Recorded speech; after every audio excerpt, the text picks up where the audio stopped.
दोस्तों, इस वीडियो के अंदर आज हम बात करेंगे कि गेहूं की खेती के अंदर वो कौन सी गलतियां हमें नहीं करनी चाहिए जिससे कि हमारे उत्पादन के अंदर किसी प्रकार की कमी देखने को मिले। तो दोस्तों, यदि आपको यह वीडियो अच्छी लगे तो वीडियो को लाइक करें और इसी प्रकार की जानकारी के लिए हमारे चैनल को सब्सक्राइब कर लें। दोस्तों, सबसे पहले हम बात करते हैं कि गेहूं की खेती के अंदर इस समय दाना बनते समय जो गर्भावस्था गेहूं की होती है और इस समय बालियों के अंदर दाना बन रहा होता है, उस समय हमें गेहूं की खेती के अंदर पानी ज़रूर चलाना चाहिए, क्योंकि यदि इस समय आप पानी खींचकर इस समय गेहूं की खेती के अंदर देंगे और गेहूं की खेती के अंदर किसी प्रकार का सूखापन यदि इस समय देखने को मिलता है तो गेहूं के दाने की साइज़ छोटी रह जाती है, दाना बहुत ही कमज़ोर हो जाता है और बालियों के अंदर बहुत ही पतला दाना हमें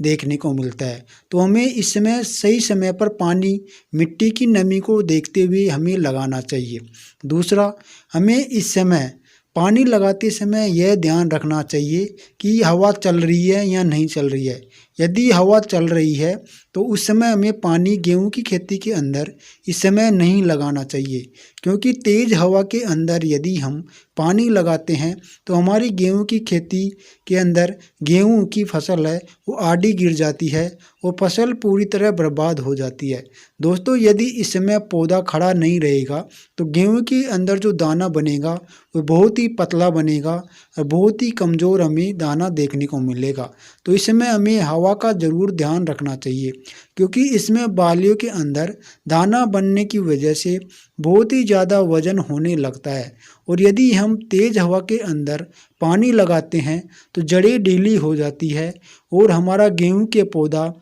नीचे गिर जाता है, जिससे कि फसल पूरी तरह से गिर जाती है। अगली हम बात करें तो गेहूं की खेती के अंदर यदि इस समय और वाटरिंग करते हैं तो और वाटरिंग की वजह से पत्तियां पीली पड़ने लगती हैं और जड़ों के अंदर गलन वाली समस्या, फंगस की समस्या हमें इस समय देखने को मिलती है। दोस्तों, इस समय हमें और वाटरिंग बिल्कुल भी नहीं करनी चाहिए। मिट्टी की नमी को देखते हुए हमें इस समय पानी लगाना चाहिए और पानी के निकास की उचित व्यवस्था हमें इस समय ज़रूर कर लेनी चाहिए। दूसरा, इस समय यदि किसी प्रकार का पत्तियों के अंदर पीलापन देखने को मिल रहा है तो उसकी ज़रूर हमें समय से देखरेख के साथ में दवाओं का स्प्रे ज़रूर करना चाहिए। यदि इस समय पत्तियों के अंदर किसी प्रकार का रोग आ जाता है तो हमारे गेहूं की बालियां बहुत ही छोटी रह जाती हैं और उनके अंदर दाना और उत्पादन बहुत ही कम हो जाता है। दोस्तों,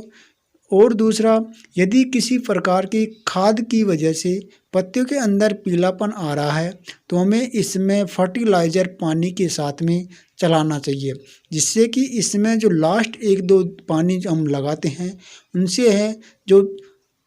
जो दाने हैं बालों के अंदर वो पूरी तरह से मोटे हो जाएं और उनको फर्टिलाइज़र की वजह से पोषक तत्वों की पूर्ति हो। तो दोस्तों, इसमें हमें पानी के साथ में फर्टिलाइज़र चलाना चाहिए यदि किसी प्रकार की खाद की कमी है। दूसरा, हम इसमें स्प्रे भी कर सकते हैं। किसी NPK 05234 और 0034 इस प्रकार की जो NPK खाद आती हैं उनका स्प्रे भी हम इस समय कर सकते हैं, जिससे कि हमारी जो बालियों के अंदर जो दाना बनता है वह दाना पूरी तरह से स्वस्थ हो, दाना अच्छी तरह से मोटा हो और बहुत ही अच्छी क्वालिटी का गेहूं हमें हमारी बालियों के अंदर देखने को मिले। दोस्तों, इसी प्रकार से आपको गेहूं की पूरी तरह से देखरेख करते रहना चाहिए और इस समय किसी प्रकार की गलती नहीं करनी चाहिए। यदि आपको यह वीडियो अच्छा लगा तो वीडियो को लाइक करें और इसी प्रकार की जानकारी के लिए हमारे चैनल को सब्सक्राइब करें। धन्यवाद दोस्तों।